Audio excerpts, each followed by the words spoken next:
আমাদের সরকার ঘোষিত আগামী 12ই ফেব্রুয়ারি নির্বাচনের জন্য বিভিন্ন দলের প্রতীক দিন ছিল। সেই প্রতীক আমরা পেয়েছি আলহামদুলিল্লাহ।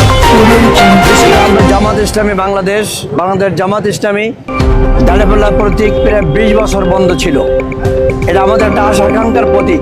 আজকে আমরা সেই প্রতীকটা খোলা পেলাম, সরকারিভাবে এটাকে প্রতিমান হলো যে দাঁড়িপাল্লা প্রতীক জনগণের প্রতীক।